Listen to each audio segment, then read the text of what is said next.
And welcome everybody to another episode of Strife's Sanctum. And today we're going to talk about a game that, for the first time, I've actually done on YouTube before. Other reviews have been things that I've talked about, like Final Fantasy and whatnot, that I have experience with. This is actually one that I'm actually have done on this channel.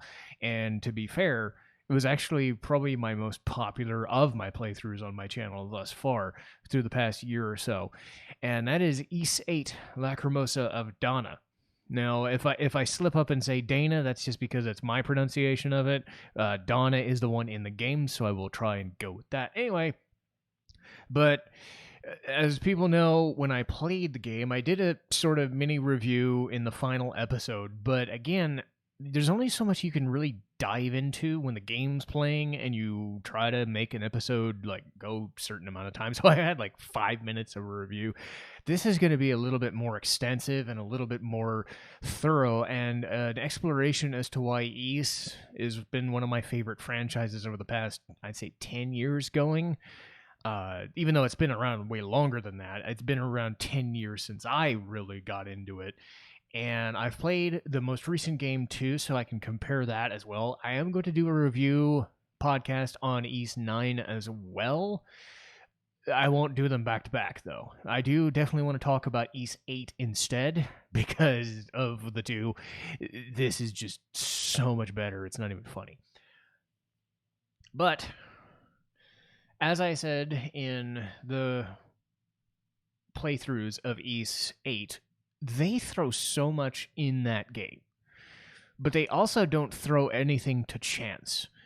They explain as much as they can. They take time to give you characterizations for every character, whether they're, stock characterizations or cliches, or in the most cases, like, say, Dana herself, very well thought out and important to the plot. So everybody has a reason for being there. And that's important, because in a lot of games you don't have a lot of, like, why is this NPC there? Why should I care about this character? Why does this person enter my party?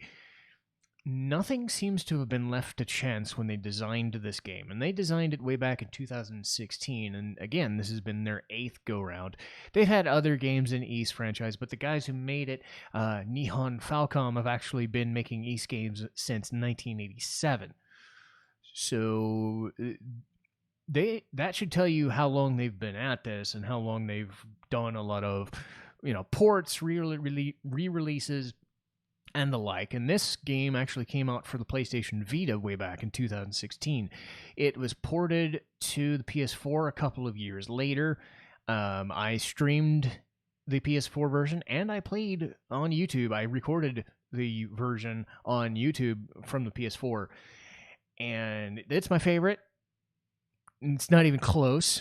I like the other games, but the depth and complexity that's in play here is really good. And for the time, I think Ys IX has changed it a little bit, because it's a little more... They use the processing power of the PS4 as opposed to the Vita, and it shows.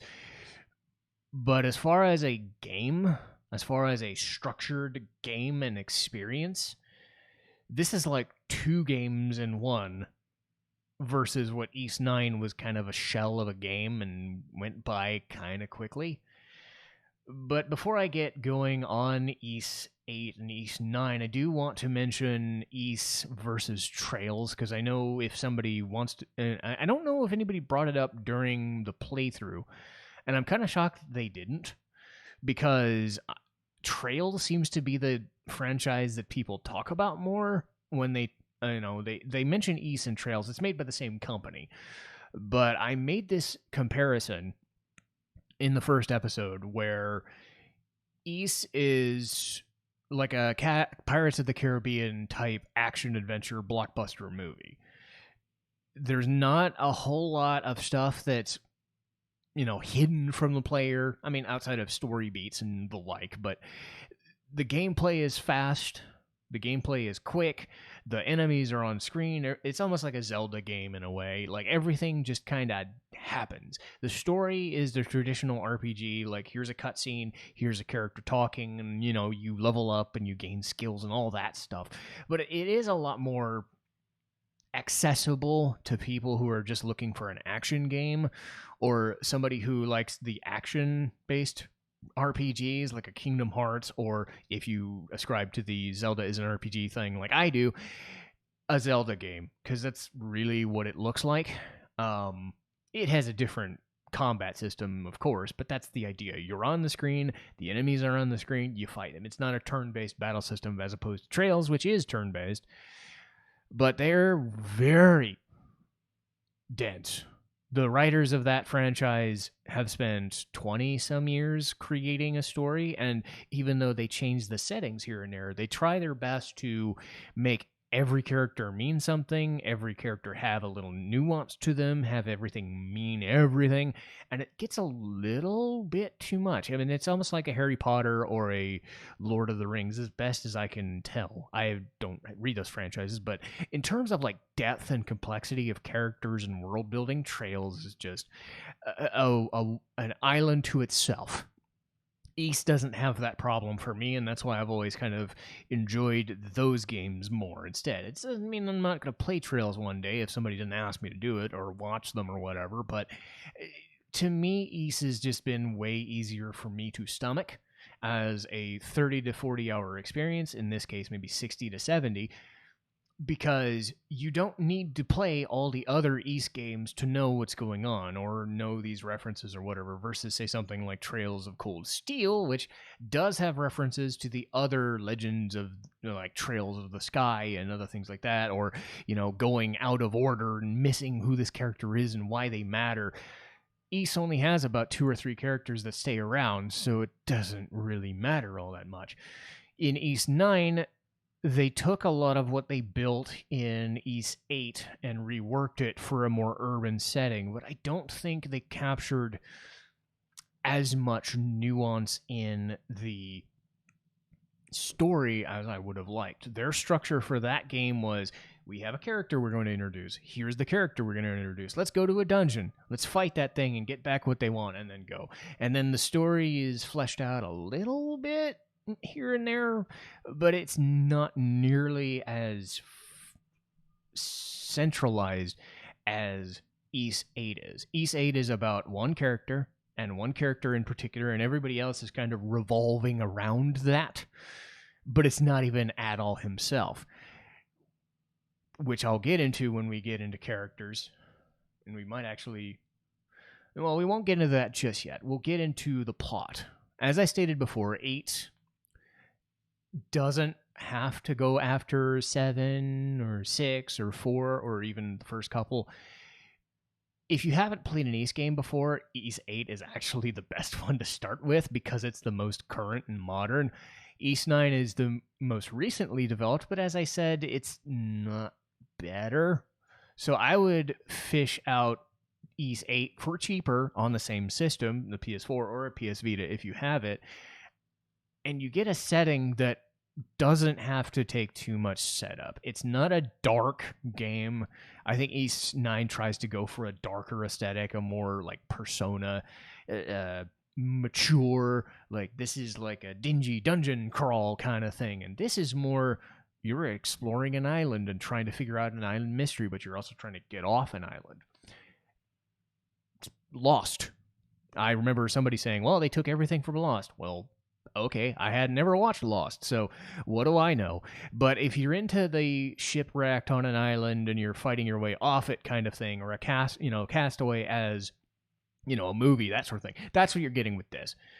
Your characters are shipwrecked on an island after a storm, and after a kraken decides to just beat the crap out of the ship. So they wash up on what is known as the Isle of Saren, and you know that story of no one's ever returned, and nobody knows what it's here, but you shouldn't go here, and all that stuff. Everybody knows about it. Everybody's heard about it. They don't know what's on it. And once you figure out what is on it, it's a terrible, terrible, terrible place you don't want to be, but it's a nice, perfect setting because it's a big island. It is a vast island, and for better and for worse, it is a gigantic island. They have a lot of different areas. You have your beaches, your jungles, your caves and the like, but then you have a big giant fuck off mountain that you have to climb off of. You have this gigantic city that you can explore with all these nooks and crannies and different like mini dungeons to go into and hordes of monsters along the way. There's like 3 or 4 different types of jungle environments and beaches that you go onto. So you're just always bombarded with where are you going to go next? What are you going to do? Who are you going to find? That sort of thing. Because the main goal for the first part of the game is to find all the castaways. And they're very smart in how they approach the castaways, because not only when you get a castaway do you add them to a village base, a home base known as Castaway Village, you learn about the character, but they also serve a service. I was trying to say service. They act as a service. Best word anyway. So somebody could be an item shop, somebody could be an accessory shop, somebody could help you with your map, give you rewards for map completion. Someone could give you quests. Somebody could give you rewards for doing quests. And everybody has their own little kind of nuances. You have somebody who's a shopkeeper, you got somebody who's a rich hoity-toity dipshit, you've got the captain who's the best person to ever live because he's a captain, but he knows his way around how to deal with people. You've got your own party, which we'll get into later, that fit into the castaways. I think there's 24 castaways in total, and they're dotted around the map throughout the entire game, and almost until the actual end of the game, this 50 to 60 hour journey, you're still getting castaways near the end. A lot of them show up early, sure, but the game is smart in that they lock off certain areas depending on how many castaways you get. So there's always going to be a new item, a new area, a new treasure, a new castaway to find, because you're looking for a castaway, or you're looking to explore the island because you're trying to get off the island. So there's a crafting system in the game, and characters that you find can help you build new items out of the materials that you find. So yeah, crafting systems happen in a lot of games, but there's no currency. It's all, what items do you have on hand? Can you build a new trap for enemies? Can you build a new guard post? Can you get a new item that you were looking for? Can you use this crazy item that you were looking to get, as far as like, hey, I can do way more damage? Like, everything is tied to finding stuff out in the wilderness, and everything is like a piece of wood or a chunk of stone or just whatever. And whether it's a quest or whether it's an item that you need to progress, you're always in that search for new things. And that's why having so many different areas is actually a benefit, because you have all these new items that you're getting to. So you're constantly fed rewards for completing the game. And then once the story hits its second half, you start getting things to go even more. While you're finding castaways and exploring the island in the beginning, say 10 to 15 hours of the game, Adol, the main character, has these dreams, and he ends up getting these visions of this character, this mysterious character you don't know. And it's actually the character in the bumper screen there on the Ys logo. That's Donna, by the way. He gets these little visions, and they're only to him, where he knows that she exists. We don't know where or why or how, but he's getting these visions of her because he's on this crazy-ass island. And she has her own mission that she goes through, but they're dotted enough early on in the game that they don't intrude. But you know that the game is leading you to know and care. And the crux of the game is about Donna and her plight. So once you get to that point, they give you enough avenues and enough dreams and enough little Easter eggs. That was the term, Easter eggs, that say, who is this person? Why do I care? Where is she at? And what can I do with her? Because in Adol's case, he and his party are fending off what are known as primordials. Shorthand dinosaurs. They washed up on an island of dinosaurs. The Kraken is there too, but he's kind of the big bad for that part of the game, who you need to get rid of to get off the island. But you have primordials. Gigantic dinosaurs that you can't damage for shit. And some of them show up multiple times. And they make a big deal out of it because I'd say 2 or 3 chapters in, you can't kill them until a MacGuffin is found. And then you can start killing them. But they still take forever to kill. That's the point. Because they even have a place later on in the game, about, I'd say 30 to 40% of the way through, that is just an endless plain full of dinosaurs. Some of them are way harder than others. Some of them are docile, unless you're dumb enough to fight them. If you want to, you can. But at that point in the game, you're like level 30 or 35 or 40 even, and you're fighting an enemy that's level 90 or 80 or something like that. Yeah, don't do it. So my playthrough was just me just rolling my character away from all the damage until I ran off into a safe location. Because I didn't want to spend an hour fighting dinosaurs all day. So the dinosaurs are dotted all over the map, and they are vicious and they are mean motherfuckers. So Adol and his party has to contend with getting off the island, fending off these gigantic monsters, and figuring out this mystery of Donna. And then,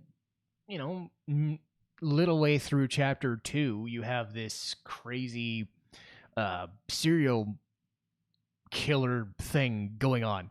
I won't spoil who the character is, but their name as a villain is the Nameless Ripper. His whole thing is he just wants to do some damage, and he's causing chaos, and he's just loving it. So he puts these, he strikes a person in the party, and then puts a note covered in blood on a wall, right? And he says, "You're next, and I'm gonna get you," and all that stuff. So you have this little mystery. It's honestly doesn't take all that long, but for that, say, hour or 2 hours where you're trying to figure out that mystery, because you're adding on the mystery of Donna, you're adding on these dinosaurs, and now you have to deal with a serial murder. It's like, ew. It's like, who's gonna be the one? And then you find it out, and it's actually a pretty cool sequence. After that point is when Donna herself comes into view, and what ends up happening is time travel shenanigans. So Donna is a member of the race of people who live on the Isle of Seiren, known as Eternians, and they were actually descended from the dinosaur people. Don't ask me how. These reptilian bird-like dinosaur things ended up breeding humans. I don't get it. But for all intents and purposes, they existed way before the game started. Donna exists, but because she has a power as a maiden, think of a druid from D&D and a cleric from D&D mixed together. So godlike beings and godlike powers from nature. And you can kind of get the sense of how she is able to do all this divination shit. But she's also like this crazy swordswoman too. So it's just like, oh god, she can fight like the best of them. So she's a really good character. And it helps because she's nice and a bit of a dummy, but she's earnest and she's just nice and likable. So she figures out in her time that Adol, in a period she doesn't understand, is stuck. So her job as the maiden in her time is to help Eternia prosper. But she knows that Adol is struggling in his time. So she finds ways to communicate with him somehow. And through weird shenanigans that happen throughout the next, say, 5 or 10 hours after the Nameless Ripper incident, you start realizing that Donna can actually show up in both her time as a character, so you get to use her by herself, which is an interesting concept in and of itself, and then in the party proper later on until the end of the game. So the goal for the remainder of the game is to not only get off the island by defeating this Okeanis Kraken dude who wrecked our ship, so he's got stuff coming to him. You're helping Donna figure out why her time frame is so fucked up, why things are fucked up in the future, which is now Adol's present, and they don't overdo the time travel mechanics. They do it where they change things in the past, so things are changed in the future. They don't have the people going back into the past and you can't see all your other stuff, or if you see this person, then you can't change it's not Back to the Future. They don't even do like what Avengers Endgame would. They keep it as simple as possible. Donna does stuff in the past so that you can get new items or new progression in the future, whether you're using her or you're using the party. She also has her separate storyline in the past with their own characters, and that is its own mini dungeon, which is its own problem. But I found it to be very exciting near the end because you get to talk to this character who ends up being the major secret boss of the whole game, and it was what the fuck was it, 45 minutes fight or something like that. I think the episode was like 45 minutes, but 20 or 30 of it was the fight and me surviving that fight, and it was not fun. So yes, if you do want to do a lot of completion, or if you're looking for Ys VIII as a completion, you're in for a doozy of a 100% run. I got as close to 100%ing as I could, and it took me about 70 hours. And this is because I knew the game backwards and forwards a couple of times. Imagine playing it new and trying to experience it, but you get so much out of it that it's totally worth your time. Let's see here. So, let's talk about these characters. I've made a big deal out of them. Why are the characters so good? Well, one of them really isn't, because he's the main character in name only. His name is Adol Christian, and he's the character that you always play as in Ys games. But he suffers a lot from the I'm a silent protagonist. You know my thoughts. If you've watched any of my playthroughs of, say, Persona Now or Ys or Breath of Fire, they had silent protagonists, and I have had things to say about silent protagonists in general. So he's another one of those. If you've seen Link or you've seen Chrono, you've seen Adol. He's nice. He loves adventure. He loves fighting. He's the guy. He's there because he's the guy that is Ys, I guess. I don't know. I don't really think of him as a main character. I think of him as a means to an end, to do the thing, to use a sword and slash a dude. That's his job. Group the party together, slash a dude, stand there like a stump, and explain the situation when there is a cutscene. Because he doesn't talk to himself. They even give him like a line of dialogue in the game as like this battle cry. I'm like, you couldn't have given him a character?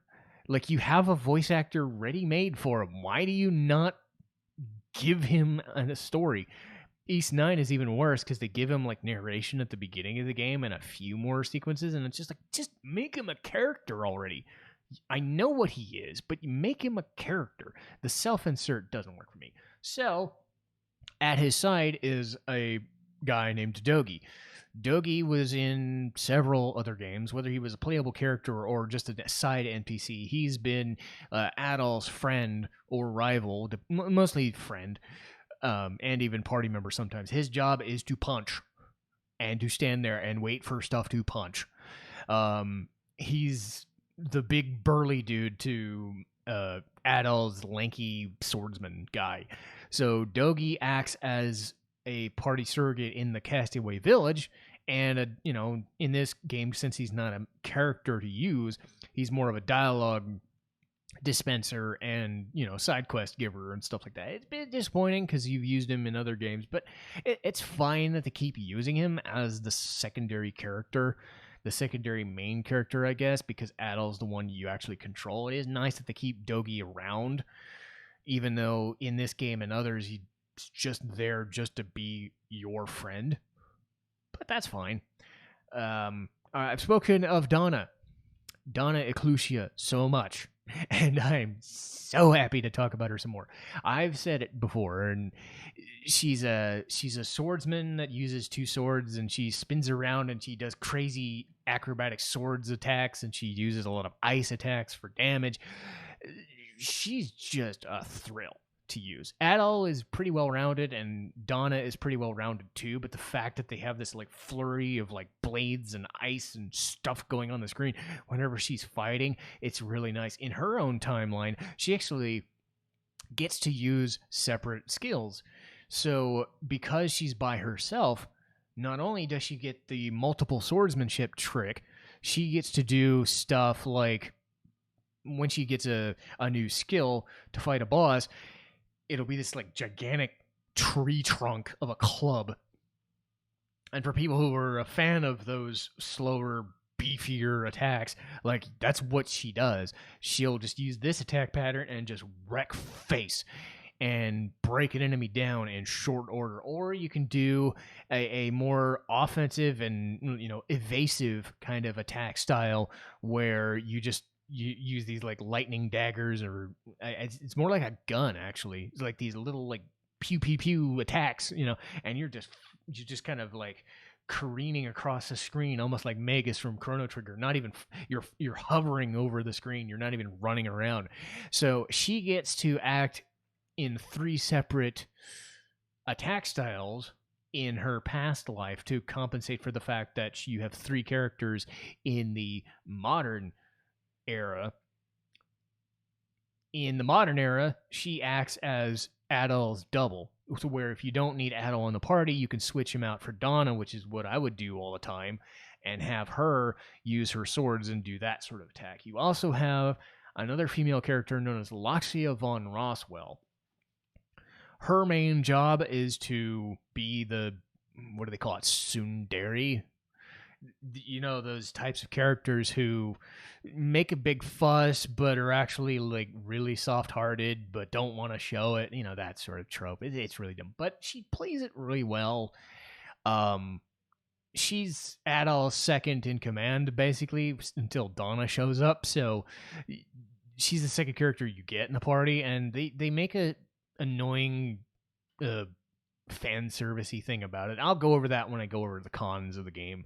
There's a lot of fan service, and Laxia gets a lot of the brunt of it. So if you're not a fan of the fan servicey moments, Laxia gets shelled out a lot, which is annoying. But as a character, she's nice. She knows what the primordials even are, because the rest of the party doesn't know that there are dinosaurs on it. So she's smart. She's a noble woman, so she's got that like noble background that explains why she's a bit of a bitch sometimes. But you need that in this party, that go get 'em attitude, and she's very just straightforward and be like, I'm not going to run away from you. I don't want to do this, but I'm going to because I have to, because it would be a shame if I disgraced my family. Her whole job is to not be a disgrace to her family, who has fallen on hard times, and she wants to get off the island and rebuild her family's image. And knowing what I know about her, and knowing how forceful of a character she is, and how she changes in the game, I could see that happening. So she's one of my favorite characters as well. She's the character I like to use alongside Donna. Next in the lineup is Sahad Nautilus. He's just the big burly fisherman dude. He sounds like a fisherman. He fights like a fisherman. If you ever saw Final Fantasy VIII and Ward from the Laguna sections, think that type of guy, but more of a prude, crude, you know, fart humor, jovial guy, just makes a joke out of everything and gets drunk and all that shit. You know, there's not much to him, but, you know, he's a nice big burly dude if you want to do the nice big burly attack things. Because the benefit of the battle system, and we'll go over that later, is that you can do a little bit of everything with that battle system. So you get this big, burly, beefy fisherman dude to balance out Adal not really doing much but being a swordsman. You've got Loxia, who's the she does not like this guy at all because he farts and spews, curse words and stuff like you would expect a sailor and a fisherman to do. So he's the third character you get in the party. Again, I mentioned Donna before. She shows up later in the game, so even though she's the main character, she's not a party member until everybody else shows up.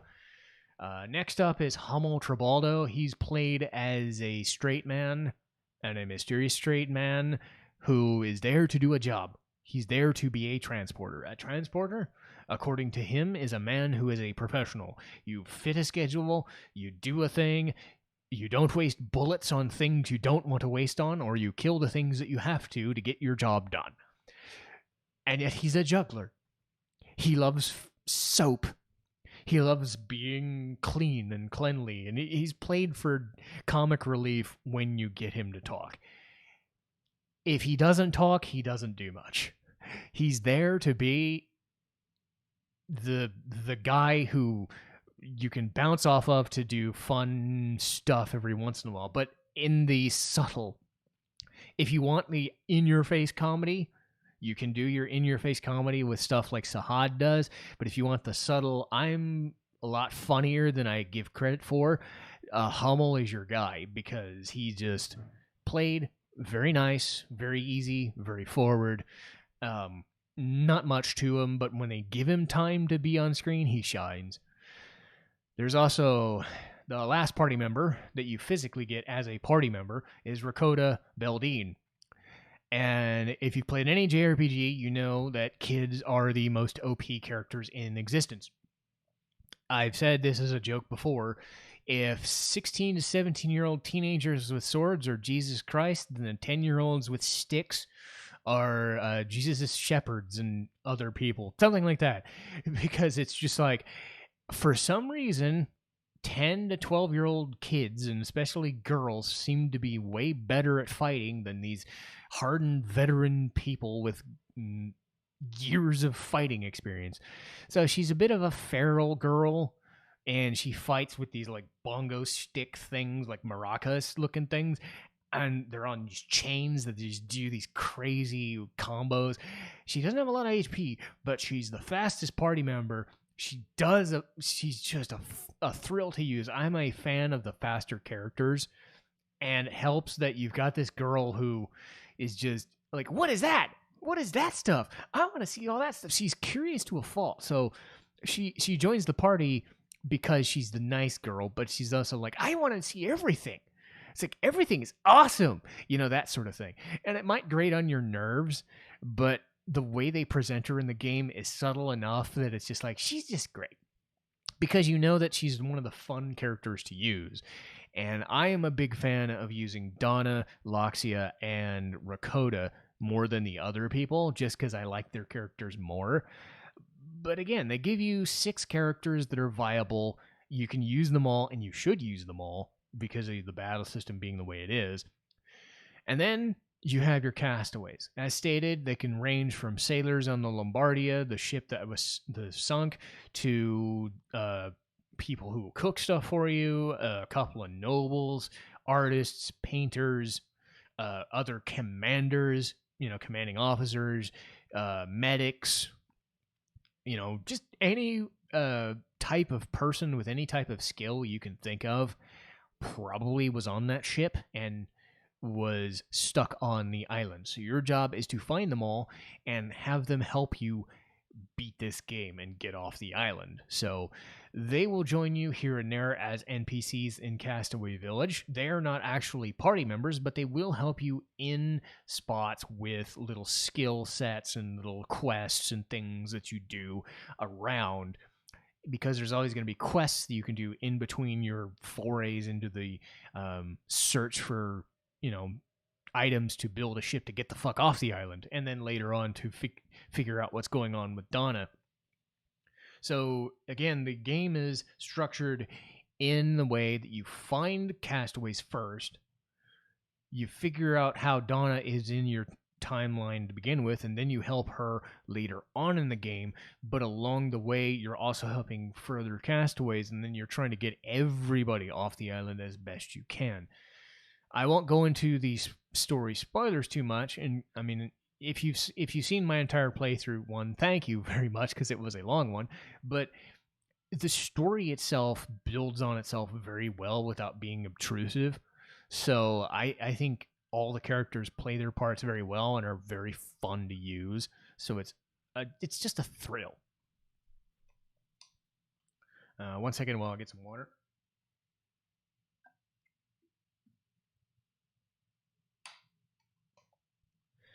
Okay, so I did a little digging into the battle system here and there, specifically with Donna.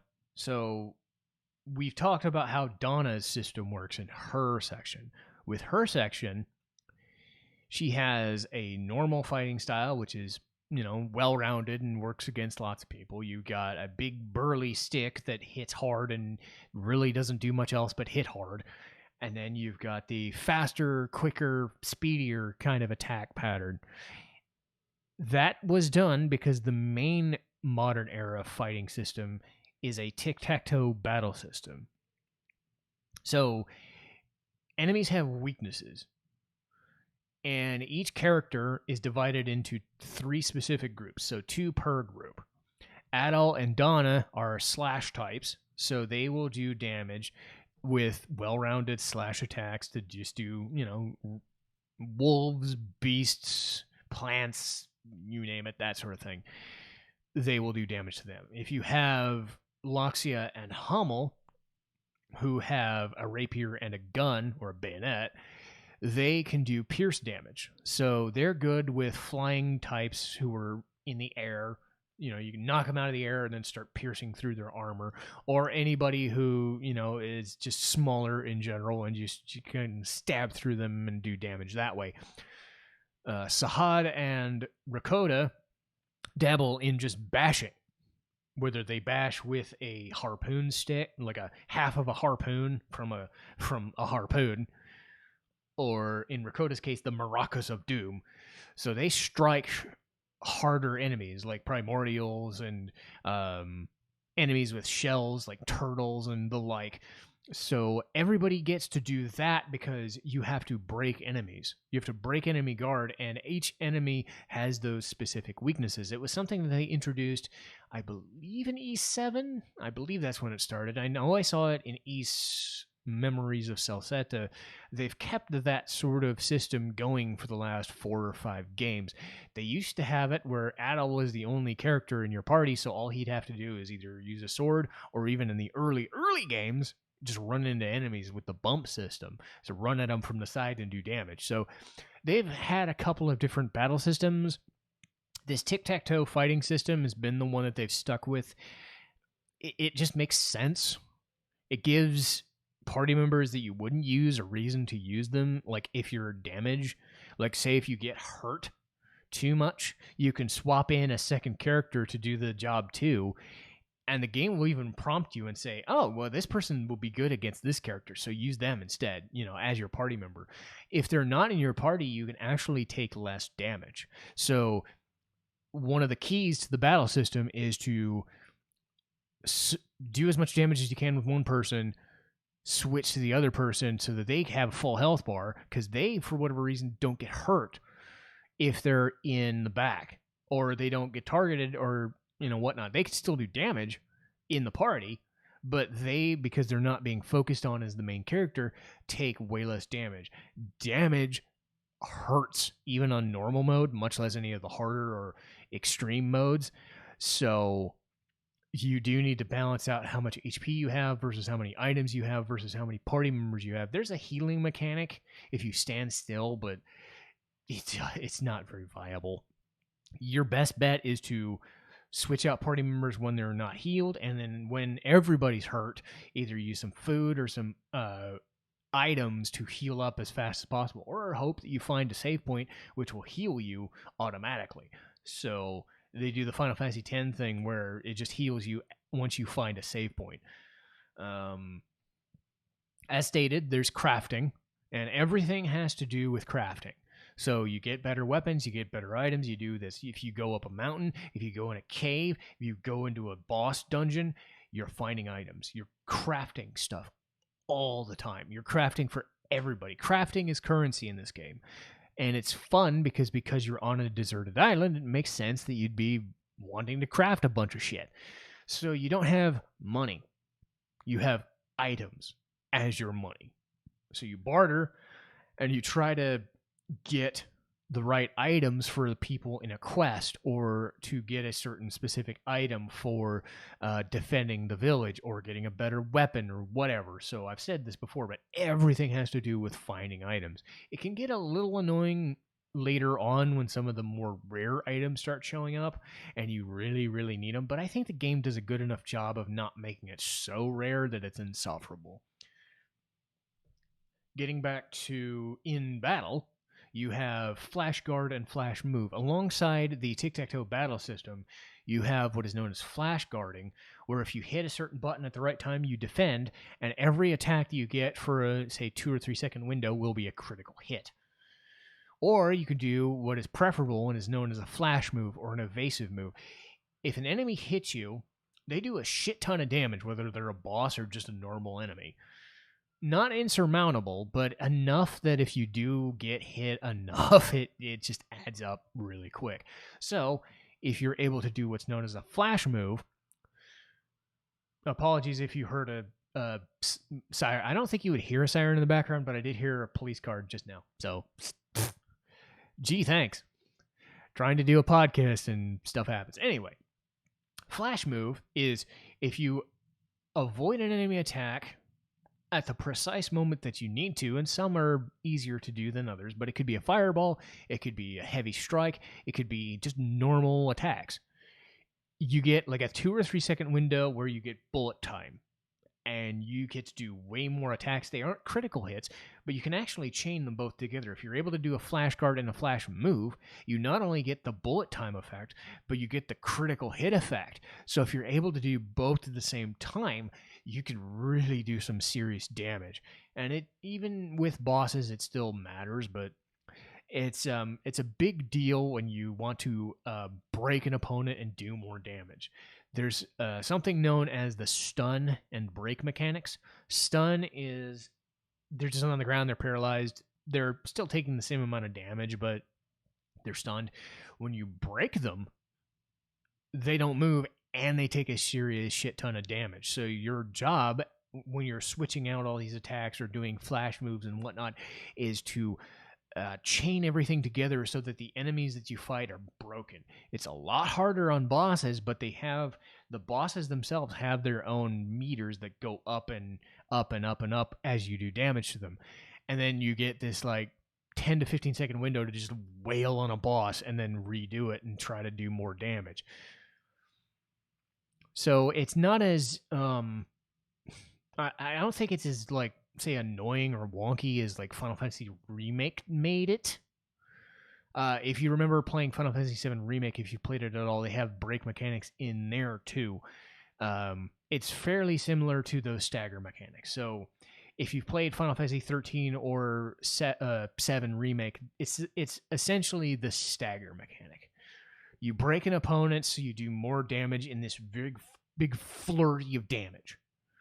And then you repeat, and then you try to get them staggered again, so you keep doing damage upon damage. But at the same time, you're trying to mix and match attack types, and you're trying to avoid damage using flash guards and flash moves. You also get special skills.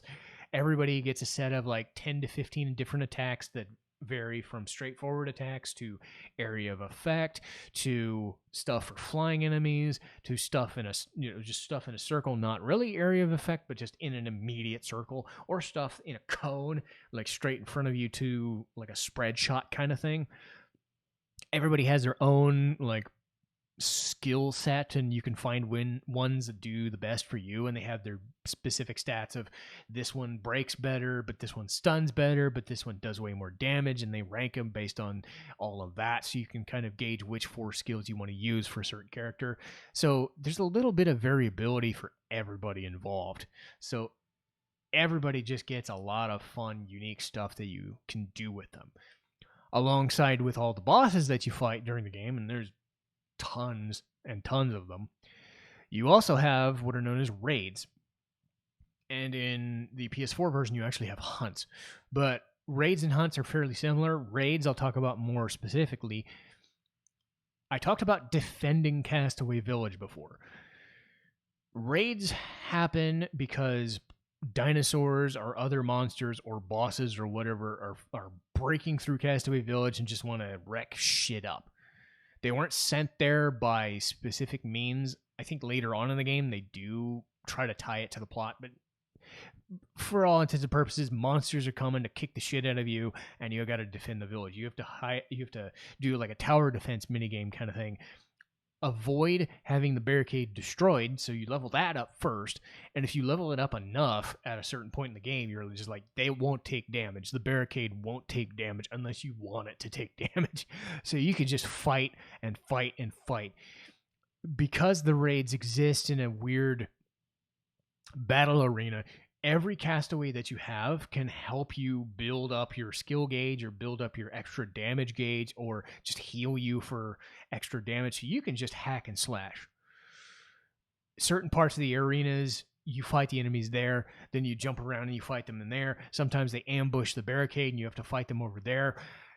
They're all enemies you fought before, and they're tiered to a certain level in the game, like a level cap, but they're easier fights than the fights that you would have against bosses or against normal enemies otherwise, because you get to do so much more damage or have so many more skill points to use. So you can go all out and do a lot of damage to a lot of things in a big hurry. It was a mechanic that they added in Ys IX later on.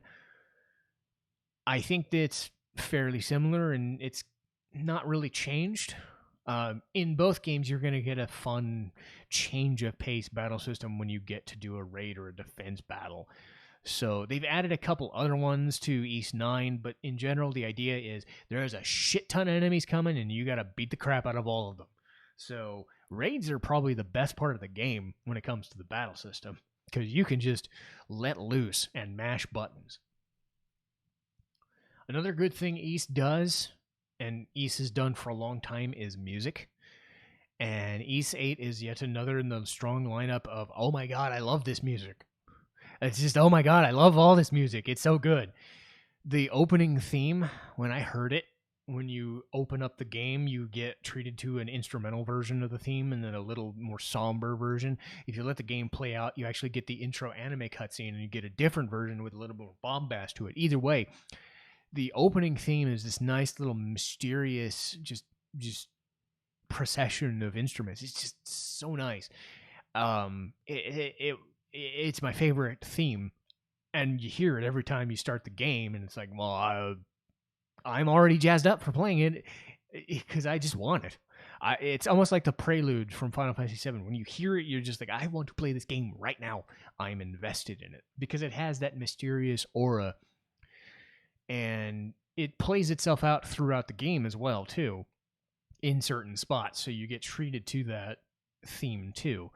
Another theme is the Castaway Village, known as the Drifting Village. So the song is entitled The Drifting Village. That is the song you're probably going to hear more than anything else because you're going to be in Castaway Village quite a bit. But it's a nice, subtle, just soft tune. It's a jovial, like, peaceful, like, we're here in safety, we can talk to our friends and our allies, we can go about what's going on in the plot, we don't have to fight anybody. It's the rest. It's the town theme, for better or worse, and it is a nice theme. Nice guitars, couple little instruments on top of the nice guitars in the song. It's a very short song too, but it really sets the tone for this is your break spot. This is where you get to have some fun and do some stuff with your party and not have to fight so much. But the battle themes themselves are nice. So every area has its own specific theme. So one for the beach, one for running around. I think there's like 4 or 5 specific themes for running around certain areas, like hillsides and mountains and beaches and the like. But every area, say like that giant fuck off mountain known as Gendarme, and I will say it that way, Gendarme, it takes up its own chapter.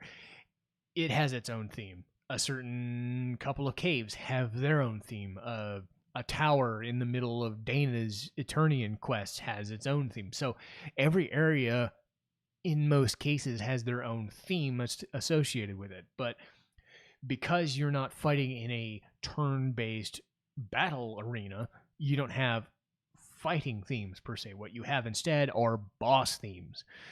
And there's about 3 to 4 different boss themes. A couple of them are known as, where was that list here? It's Deadly Temptation, Crimson Fighter, and Red Line. My favorite is Red Line because that is the raid theme that you get when you do the beast raids in Castaway Village. And those are just fun. It's just straightforward, like heavy metal, boom, right in your face. It's just chugging like a Judas Priest or an Iron Maiden kind of song. It's just like right in your face. It's just thrash kind of stuff, and it won't stop until you beat the enemy. So you get these 10 minutes of like just I want to fight him. You're jazzed up to fighting a guy because the song is running through your head. And then every time you fight a boss, you get like these 2 or 3 specific themes that are really fun and really exciting that change the pace and tell you, oh fuck, I'm fighting a dude now. Oh boy. So get used to fighting themes, get used to the battle theme, but Ys VIII is really good, and just listening to the OST on its own, the soundtrack on its own, is fun. Let's see here. So as I usually do, I'll talk about the negatives in the game first, and then get to the positives, and then we will call it. So I talked before about the Nameless Ripper. It doesn't last all that long. Despite it being an interesting little subplot of this serial killer / serial murder, like just serial, like chaotic guy that's going around fucking with everything, messing with people's heads, and in some cases, like injuring people, you know, it doesn't really take all that long. It lasts about, I don't know, 2 to 3 hours at most, depending on how long you get through a couple of sections and how long you do some quests. So you have a couple of cutscenes, but it doesn't really do much. And then when you find the guy, it has an emotional weight to it because a character is involved or two. But without spoiling it, it ends up being a bit of a fake out. Because you listen to what this guy says, and his whole mantra is, I love chaos, and I'm just doing it for the chaos, and we are born and bred for this. And then you find out, no. He was a boss fight, sure. But other than, you know, doing some of the crazy stuff he does, he doesn't really stay as welcome. He doesn't really become the thing that he wants to be because the game kind of takes a left turn and says, nope, that's not what we're doing. Instead, we're getting you back to, oh shit, we have dinosaurs in this place. Fucking deal with that shit instead of this guy. So it is whatever. There are a lot of quests in the game. And some of them are nice, but a lot of them take a lot of time or can either be ignored but really shouldn't be. What drives me nuts is that they're timed. They're timed in several sections of short, medium, or long. They're color-coded, and short is red, and that means you have to do it by the next dungeon you complete or you're locked out of it. Mid is probably like 3 to 5 separate sections, and it's, you know, something you can let go for a little while, but you don't want it to go too long, otherwise it'll turn into short. Or you have the super long ones, and they're fine because you can wait for an entire chapter or two to bother with them if you want. You can save it for like end of the game segments with raids at night, which are variations on raids, but you have like harder enemies at night because you're, have lower visibility, that sort of thing. So the quests are numerous, and while they do help you improve your standing with your characters and build your reputation to get the better endings, the fact that they are timed does get to you a little bit. And if you're trying to get invested in the story and you're stopping to do this stupid little fetch quest for one of the characters, it does kind of, why am I doing this? Because everything is tied to building your reputation and getting to that true ending, you still need to do it, and it would help you to do the quest because you get benefits for doing everything. It still does feel annoying that you have to set them aside at a specific point. You have to stop everything you're doing to do the quest. They're not mandatory, but they might as well be. That's the issue, is that they're not mandatory, but they're highly suggested that you do them and get them done before the timer runs out. And it really kind of messes with your exploration of the island if you're trying to do something and you're invested in the story instead. And because there's so many areas, some of them don't feel all that important or end up not really mattering to the plot. All of the Dana's Eternian sections, yeah, they matter. They matter a lot. But I said before, there's like 2 or 3 different jungles. There's 2 or 3 different planes, and like the planes with the dinosaur I get because you're showing off like 50 dinosaurs in the same fucking part of the building, part of the arena, because it's divided into like 5 sections, and this section has like 10 or 15 enemies, and the other one has 10, all of them are hard-ass enemies. Or you got Gendarme, which is this giant fuck-off mountain, because it is, and it's a boss that's annoying, so it stands as a big set piece.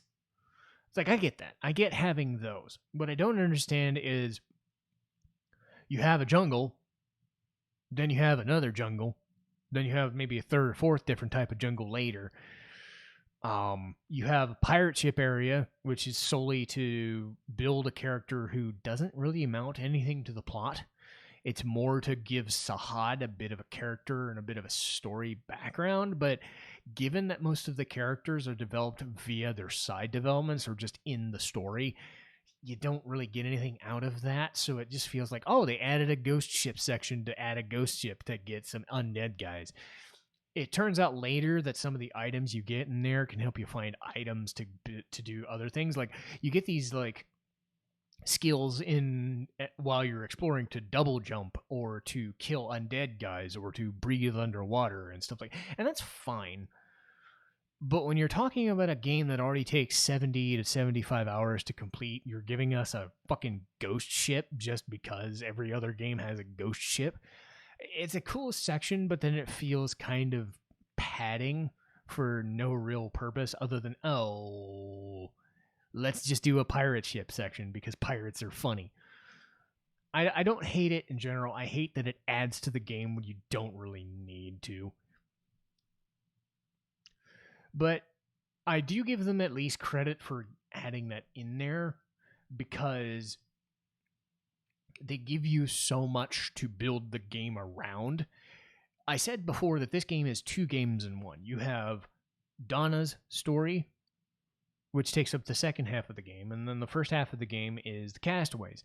And tying the Castaways to all of the crafting stuff that you have to do, all the items that you have to build, all the necessary components for the raids, like killing a boss so you get a better set of weaponry to go to the next chapter, that sort of thing. All of those things build and feed off each other. So even though it's 2 stories in one, you feed off going to these places. And even though I said that there's too many places, the game does a good job of sectioning them off so it doesn't feel overwhelming. It's not an open world in the sense that you can go anywhere at any time. You're going to be blocked off of certain areas until you can get a castaway or until you get a certain item like a double jump, or you can kill enemies that are undead, things of that. So they were smart in how they built everything to make sense.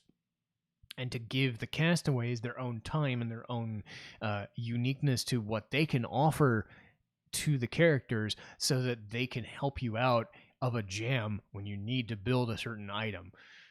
But really, this game is about Donna. And whether you like this game or you don't like this game is whether you like Donna or her story or her arc, because she is the main character. What happens to her in Eternia is the crux of the story and the mystery surrounding the Isle of Saren, much more than getting off the island. Because you could have just done the Castaway Village stuff. You could have just had, we're going to fight the Kraken and we're going to beat the dude and we're going to do that. But they added in Donna and her whole mystery as to why this happened. And then, like, oh my God, what is all this, like, God stuff and, like, divination stuff and time travel and all this stuff. So you get this just secondary purpose when you're done with all this crafting and all this survival game stuff. And whether you like this game or not will be dependent on how Donna is received by you as a character. I like her a lot because she knows that she has a weight and a mission in both timelines. So she fights in both timelines and she figures out, well, why is Eternia going wrong? Or what can I do to save it? Or what can I do to avoid being labeled as a heretic? Or whatever, you know, because people might say, well, you're doing it all wrong. You're not saving us or whatever, you know. So she fights that battle, but she does it from an earnest mindset. She does it from, she has to do it. She's driven to do it. She's determined to do it. But she's not snarky about it. She's not goofy about it. But she's not, like, the hero of time and can do every single thing. She has her faults. She's a bit of a goof. She's a bit oblivious. But she's played straight and she's played like a cheerful person when she has to. When she's downcast and, like, not sure of herself, she has the party to fall back on when she needs to get back on her horse and says, I'm going to keep doing this. So she has her moments of vulnerability, but she's reliant on the party, and the party relies on her as the pillar of the party to do everything, but also understand her place in both timelines and what it ends up all meaning at the end. The game revolves around her so much that how you end up perceiving the game is, again, tied to all of its disparate elements, but how Donna as the character binds them all together. And I really liked her as a character, and she's probably my favorite character in all of Ys history. And I remember a poll that a Japanese site did. Adol was number one because he was the number one guy in the number one franchise, but couple spots down, you had a couple of Trails guys, like the main Trails of Cold Steel guy, Reen, I think is his name, and then a couple other people. Then you had Donna at, like, number 4. She had, like, 20 or 30 different games in this Ys and Trails series that people could have talked about. And from a fan voting point of view, Donna came in number 4. You know, that says a lot about how important she was as a character, especially for a single game to just be remembered as fondly as she is. And I would play this game again just to go through her story, much less anything else that goes on in the game. And I've said before, the battle system is unique, but fun and free-flowing. There's a lot of disparate elements that key in on each other to make a huge experience, but everything feeds on itself through the conduit of this character, that story you want to see through to the end. Everybody drops what they're doing after they beat this Kraken dude to finish her arc, because it's not over yet. The game tells you flat out, we're not done until you get Donna to where she needs to be, and the resolution to which is insane, but in a good way. And nothing kind of comes out of nowhere, per se, but it's still a weird, mysterious ride. And that's why Ys VIII is my favorite of the franchise. I know Ys IX was the most recent one to come out, but it leaves a lot to be desired, because Ys VIII perfected the gameplay. It perfected how the characters and the NPCs can feed off each other and feel like they're all in this together rather than just people you gotta talk to. How everything matters, how crafting items actually makes sense in a game space, how being shipwrecked on an island makes crafting actually essential to the plot rather than a nuisance. And then the characters being so likable gives you a reason to want to keep going and seeing more of their story. Are they the best characters on the planet? Probably not. But some of them have a lot to discover about them and are played very well in this just gigantic experience. So if you have a good 60 to 70 hours that you're willing to spare, you're not going to find many better games than Ys VIII. Otherwise, you could just watch my version and cut down on the time. Yeah, that was pretty cheap, I know. But still, I am really grateful that I played this game on both Twitch and YouTube. I can always go back to them and just be fond of the memories that I had of playing those games, and just even talking about it again was a fun experience. But that'll do it for me as far as this week on Strife's Sanctum. Next week, we're going to be doing an anime review of Mushi-Shi, a Japanese folklore-style anime with a bit of a darker edge to it, a more mysterious vibe to it. And then in a couple weeks, I'm hoping to have my first guest. Hoping, we'll see if that works out. We've had a couple of guests. We've had to, smooth things over and talk through. They've just said, hey, we can't do them right now. We'll get to Tales of Berseria and Super Mario RPG at a later date. But if we are able to meet up, the guest I have lined up will talk with me about Super Mario RPG, Super Mario's 1, 2, 3, and World. You can see why I was confused. I had one guest lined up for Super Mario RPG and then another lined up for the platformers. But I think Super Mario 1, 2, 3, and World are a good kind of change of pace. I've done a lot of RPGs, or I've done a lot of RPG adjacent material and a lot of anime stuff. It will be nice to change it up and go into that really old school, really retro, like everybody's played Mario. Or at least everybody in my generation, because that's what we grew up with. We had no choice. If we played in a Nintendo or a Super Nintendo, we had Mario. We had Mario World. We had Super Mario 3. So I think it's very viable, even though I tend to focus on RPGs, to go back and, talk about those games like Super Mario or Link and Zelda or Donkey Kong Country, and give them the praise that they deserve, because they're staples of the video game industry. So that will be in a couple weeks, and then we'll see where the schedule goes from there. So it's Mushi-Shi next week, then Super Mario's 1, 2, 3, and World with a guest in 2 weeks, and we'll go from there. But I'm getting way more comfortable with these podcasts the more I do them, and I hope it's coming across very well in how I'm speaking and how I'm interacting. Sure, I do a little stammer sometimes and here and there, but I think as a whole, I'm getting my voice down, and I hope that's coming across, and I hope people are enjoying these more and more, and I'm doing them more and more, and people feel better when they listen to them. Because I have a lot of information about these games, and I have a lot of games yet to come. I have a lot of anime yet to come, and a lot to talk about. So the better I get at explaining these games, the better it will be, whether people decide, hey, I've played this before, but I want to play it again. Or, hey, I've never played that before. That sounds really awesome. I really want to play that. Or, maybe not for me. They serve a purpose. So in my small way, I think I'm providing a service for people who are not sure about whether they want to invest in a franchise or a game in particular. And I just want to keep doing it. And I am excited. So we'll see how things develop on our end. But I want to thank everybody for today's listen of Strife's Sanctum, Ys VIII, Lacrimosa of Donna. And I will see you guys next time. Citizen Strife, signing off.